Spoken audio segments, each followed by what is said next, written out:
The sky was heavy with thick, gray clouds pressing down on the world below. The air carried the scent of damp earth, freshly cut grass, and the sharpness of polished brass and pressed uniforms.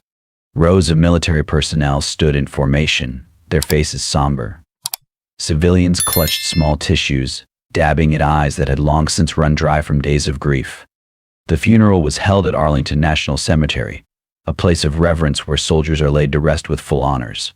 A casket draped in an American flag sat at the center, surrounded by a formation of servicemen and women. The rhythmic sound of boots echoed as the honor guard prepared for the rifle volley, a final tribute to a life given in service. General Angela Hayes stood near the podium, composed as always. At 58, she carried herself with the presence of someone who had spent a lifetime in command. Her navy blue uniform adorned with ribbons and medals was a testament to her decades of service. Sorry to interrupt the story. Before we continue, we'd really appreciate it if you could like the video and subscribe to the channel. Your support helps us get closer to 1,000 subscribers. It means the world to us. Thank you so much. As one of the highest-ranking black women in the United States Army, she wasn't just here as a superior officer, but as a friend to the deceased, Colonel Benjamin Strauss. Strauss had served under her command for nearly 2 decades. His sudden death in a training accident had left a hole in the lives of those who knew him. Hayes took a steady breath before stepping up to the podium. Benjamin Strauss was more than a soldier, she began. He was a husband, a father, a friend, a man who carried the weight of leadership with quiet strength. Then, a shuffle in the crowd caught her attention. Instinctively, she registered it, a momentary disturbance in the sea of black coats and blue uniforms. Her voice remained unwavering. He was the kind of man who never asked for recognition but always earned it. He believed in the Footsteps cut through the silence, louder this time. People in the front rows turned their heads, whispering.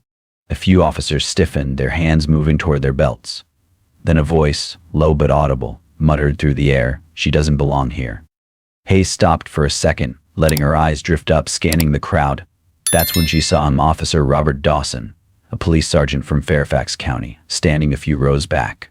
His posture was rigid, his face flushed with barely contained anger. She recognized him not personally, but by reputation, a cop with a history of excessive force complaints. He was staring directly at her, and she held his gaze. Just as she was about to continue, he moved, pushing past mourners, his steps deliberate. People shifted uncomfortably as he reached for his waistband. There was a flash of metal. Someone gasped. In one horrifying second, Robert Dawson unholstered his gun and pointed it directly at General Angela Hayes. A collective breath was held, then chaos erupted. Gasps, shouts, and a woman screaming as she pulled her child back. Officers near the podium reacted instantly, hands flying to their holsters. A few civilians ducked behind headstones, instinctively seeking cover, even though no shot had been fired. But Hayes didn't flinch. Her back remained straight, eyes locked onto Dawson. Decades of combat training had burned fear out of her. The battlefield had taught her to assess, not panic. If this was going to be her last moment, she would face it head-on. But it wasn't just her life at stake. The crowd, her people, were behind her, soldiers, officers, families. If Dawson pulled the trigger, he wouldn't just be shooting a general, he'd be committing an execution in front of an entire funeral of military personnel. Yet his hand didn't waver. His eyes burned with something wild, something unhinged. "You don't belong here," Dawson muttered, his voice barely audible over the rising panic. Hayes slowly took a step forward, her hands steady at her sides. "Sergeant, put the weapon down." It wasn't a request, it was a command. Dawson's grip tightened, his knuckles whitening around the handle. His breathing was ragged now, his chest rising and falling like a man possessed. Another voice broke through the air, Colonel Alexander King, standing at Hayes' side. "Dawson, think about what you're doing," he barked, his own hand hovering over his holstered sidearm. "This is a funeral. Put the gun down." But Dawson didn't budge, his fingers still hovering over the trigger. In that moment, the cemetery became a battlefield. No gunfire, no bombs, but the same thin line between life and death. The wrong movement, the wrong word, and it was over. Captain Robert Blake, a military officer in the front row, made a subtle move, shifting his stance. Dawson snapped his head toward him. "Wrong move," Dawson barked. "Stay the hell back." His hand shook now, his voice cracking. a sign of uncertainty. That was when it happened, the break in his focus, the split second of hesitation. Blake lunged, grabbing Dawson's wrist and forcing the gun upward. A shot fired into the sky. Bang. The sound tore through the cemetery, screams erupted, and people hit the ground. But Blake held on. Dawson fought back, swinging wildly, trying to regain control of his weapon. The struggle was violent, a blur of fists and twisting limbs. Dawson was strong, but Blake had military training on his side. More officers jumped in, and it became a full-on takedown. 4 men wrestled Dawson to the ground, slamming him into the wet grass. His gun was ripped from his grasp and kicked away. He screamed, thrashing beneath the weight of multiple officers. "Get off me. She doesn't belong here. This is ours." His voice was raw and desperate, but it was over. Handcuffs clicked around his wrists.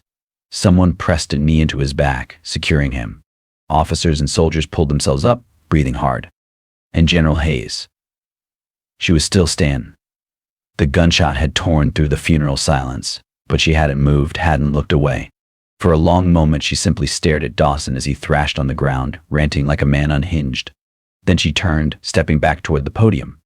The flag-draped casket remained at the center of the cemetery. Colonel Benjamin Strauss still deserved his tribute. General Angela Hayes adjusted her uniform, dusted off her sleeve, and took the microphone again, but the funeral would never be the same. What happened next would shake the entire nation. The silence after the gunshot was deafening, thick with fear. The only sound was Officer Dawson's panting, pinned to the ground by officers. He struggled, but he wasn't going anywhere. People crouched behind tombstones, gripping them for protection, then slowly rose to their feet, shaken but unharmed. The reality of what had just happened settled in like fog. They came to mourn, not to witness an act of terror. At the center of it all, General Hayes remained at the podium, unshaken. The gun was aimed at her, the shot rang out, and the world erupted into chaos. But she didn't move. Her grip on the microphone stayed steady, her posture unflinching. What shifted in her eyes was not fear or anger, but something colder, more resolute. Dawson's muffled voice broke the silence. "This isn't your place," he spat, filled with fury. The officers didn't respond to his outburst, continuing to restrain him. Hayes finally turned to face him, her gaze unwavering. Years of service taught her to recognize someone already lost. Colonels King and Blake moved toward the scene, their faces grim. "Get him out of here," King ordered. The officers dragged Dawson toward the squad car, but as they did, he twisted his head, locking eyes with Hayes. "This isn't over," he snarled. Hayes didn't blink or answer because for her, it already was. The fallout was all that remained. By the time Dawson was thrown into the cruiser, reporters were setting up cameras at the cemetery gates. Military police worked to restore order, assuring the attendees the threat had passed. But the funeral had lost its dignity. The honor guard hesitated, exchanging uncertain glances. Then Hayes' voice rang out, "Proceed." It wasn't a request. It was a command.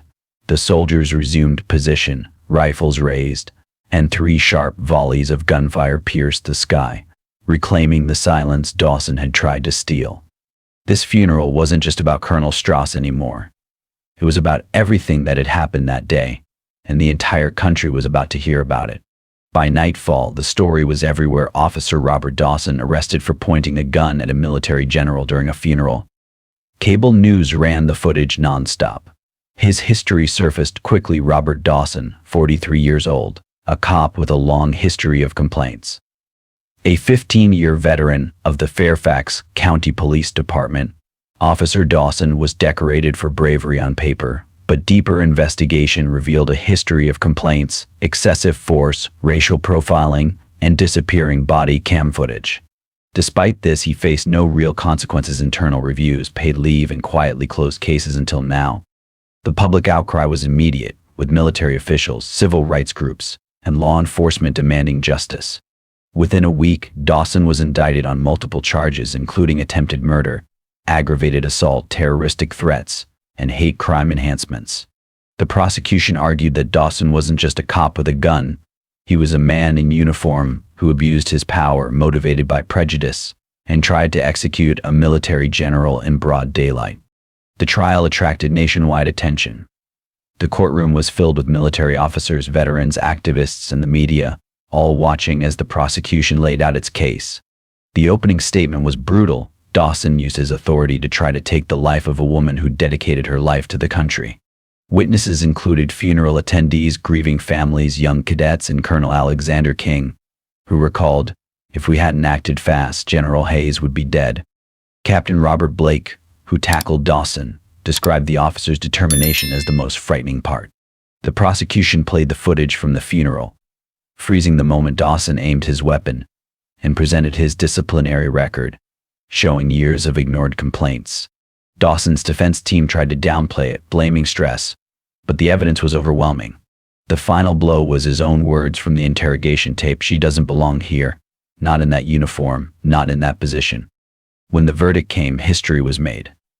The jury found Dawson guilty on all charges, including attempted murder, aggravated assault, terroristic threats, and hate crime enhancements.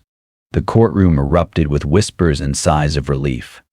Judge Robert Langley, an ex-military man, sentenced Dawson, saying, "You use your badge not to protect but to shield your prejudice." Believing his authority exempted him from consequences, Dawson didn't flinch as the judge continued. "You aimed a gun at an unarmed woman at a funeral, a woman who dedicated her life to this country, who outranks you in every way. You tried to kill her in front of dozens of witnesses, and your only explanation was that she didn't belong." The judge paused. "Well, Mr. Dawson, you don't belong outside of a prison cell." With that, the gavel slammed. "I hereby sentence you to life in prison without the possibility of parole." The room erupted. Reporters scrambled, families gasped, and military officers exchanged somber glances. Dawson's face cracked, his mouth opened in shock, but he was quickly pulled out of the courtroom. Handcuffed, he head down, defeated. General Angela Hayes watched, not with celebration, but quiet acceptance that justice had been served. The impact of the case didn't end there. News outlets ran the story nonstop, with the public reacting strongly. The country was shocked, and the backlash against Dawson's actions came from law enforcement itself, with police unions no longer defending their own.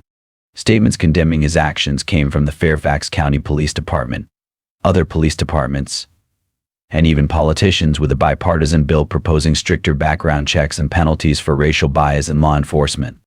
General Hayes remained silent, refusing interviews and press conferences. 2 weeks later, she spoke to cadets at Fort Jackson, emphasizing the true meaning of power. "Power is not given through a gun, a badge, or a uniform," she told them. "True power is in how you carry yourself, how you serve others, and how you stand for something greater than yourself." The room was silent, then applauded, not loudly but firmly. The cadets understood that this case wasn't just about one officer's loss of control. It was about the danger of giving power to the wrong people. 1 week later, the nation was still reeling from the trial's verdict. The media coverage had not slowed down, and the public was now engaged in deep discussions about law enforcement, power, and justice. Opinions varied, but one thing was clear: General Angela Hayes had become a symbol of resilience and unwavering strength, not just because she had survived the attack, but because she had stood her ground in front of a system that had repeatedly failed to hold officers like Dawson accountable. For Hayes, the spotlight wasn't something she sought. She quietly returned to her duties, her focus on the work that still lay ahead. Her silence in the face of all the attention spoke volumes, a reflection of the principle she had always upheld. True leadership is not about recognition, but about service. The case had drawn a line in the sand, and it had ignited conversations asking the country about how justice should look, how power should be wielded, and how we all must stand up against the dangerous forces of prejudice and corruption. Dawson, on the other hand, was no longer the man with the badge. His life had unraveled, his actions exposed for all to see. Behind bars, the reality of his choices weighed heavily on him. The case had shattered the illusion of invincibility that many officers like him had lived with for years. Now, Dawson would have to answer for the havoc he caused, not just to Hayes, but to the entire nation. And for the first time in a long time, the question was being asked: what kind of justice will we allow moving forward? Will the system finally change? Or will we continue to let the wrong people wield power? Only time would tell. 1 month after the trial, the ripples of the case still spread aching the country, but life for General Angela Hayes had returned to its steady rhythm. The media had moved on to other stories, but the impact of the case lingered. Hayes continued to serve, but now with an added weight to her leadership. Her actions that day had inspired thousands of people, but for Hayes it was simply another day in the life of a soldier. As for Officer Dawson, his story was now a cautionary tale. Behind bars, he began to face the consequences of his unchecked prejudice and abuse of power. The echo of the verdict haunted him daily as he came to realize that the badge he once wore, and the power it symbolized, had only led him down a destructive path. His case had triggered a nationwide movement, a push for reform that was gaining momentum. Law enforcement agencies across the country had begun reevaluating their policies, and there was a growing demand for increased accountability. Politicians continued to debate the changes needed, and new bills were being drafted in Congress, aiming to prevent future abuses of power. For some, the case represented a victory, a step toward a fairer, more just society. But for others, it was a reminder of the deep-rooted issues still plaguing the system. What happened that day at the cemetery would forever be a part of history, symbolizing not only the failure of one officer, but the larger failure of a system that had long allowed such behavior to go unchecked. Despite all the change taking place, Hayes remained a figure of quiet strength. She hadn't sought fame or recognition, and she didn't need it. She continued to mentor the next generation of soldiers, teaching them not only about tactics and discipline, but about integrity and honor. The lessons learned from her experience had shaped her perspective even further. That true power doesn't come from a badge or a uniform, it comes from how you stand in the face of adversity and how you carry yourself, regardless of the challenges thrown your way.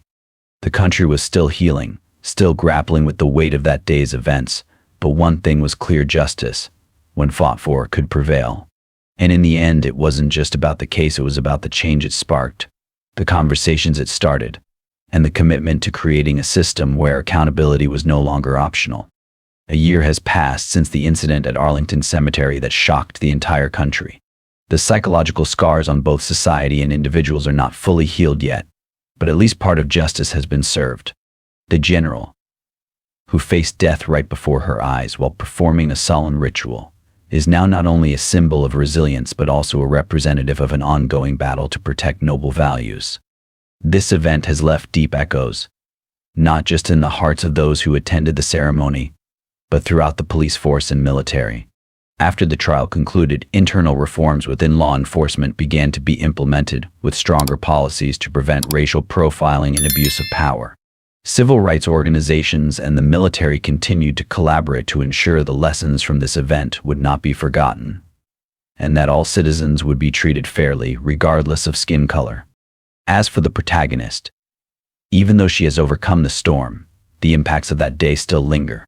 However, instead of letting these experiences weigh her down, she chose to continue standing tall, becoming an inspiration for younger generations of soldiers. She emphasized that true power is not something that can be measured by a gun or a badge, but by how each person maintains their integrity, resilience, and honor. Her story has become a valuable lesson for all, showing that everyone has the right to stand up against injustice, no matter where or in what circumstance. Stories like this will continue to be told, not only because of their tragic nature but also because they are a testament to change, to the ongoing fight against the wrongs in society.